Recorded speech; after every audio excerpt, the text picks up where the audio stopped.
প্রিয় দেশবাসী, আমাদের সকলের প্রিয় সংগঠন ন্যাশনাল চাঁদা পার্টি, যেটাকে আমরা সংক্ষেপে ডাকি এনসিপি।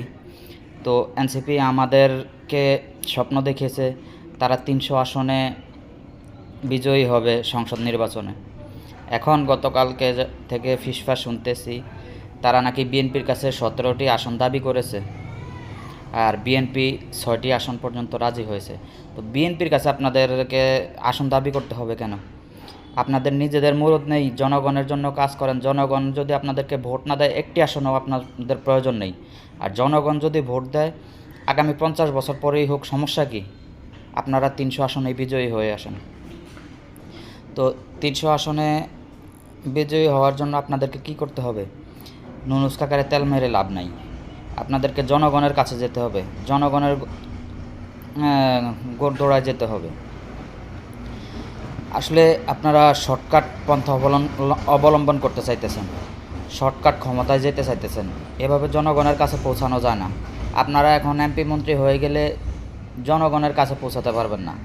আপনারা জনগণের কাছে পৌঁছানোর আগেই আপনাদেরকে তেলবাজরা চারদিক থেকে ঘিরে ফেলবে, যে স্যার এখানে কাদামাটি, এখানে যায়েন না, ওখানে রোদ ঝড় বৃষ্টি, ওখানে যায়েন না। মানে আপনারা জনগণের কাছে পৌঁছাতে পারবেন না। আর আপনারা যদি এখন সংসদের আসনের চিন্তা না করে জনগণের কাছাকাছি পৌঁছান, যেমনটা করেছিলেন শহীদ প্রেসিডেন্ট জিয়াউর রহমান, তিনি কিন্তু ক্ষমতা থেকেই করেছেন। তাকে বাধা দিয়ে হয়তো রাখতে পারেনি, কারণ তিনি ছিলেন কঠোর।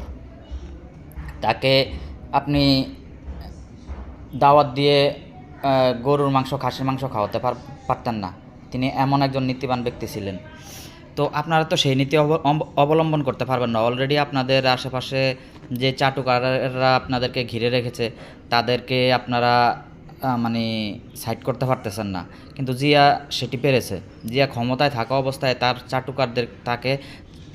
তার আশেপাশে চাটুকারদেরকে সুযোগ তৈরি করতে দেন নাই। তিনি কঠোর ছিলেন। চাটুকারদেরকে এড়িয়ে তিনি সরাসরি জনগণের কাছে পৌঁছে যেতেন, কিন্তু আপনাদের দ্বারা সেটা সম্ভব হবে না।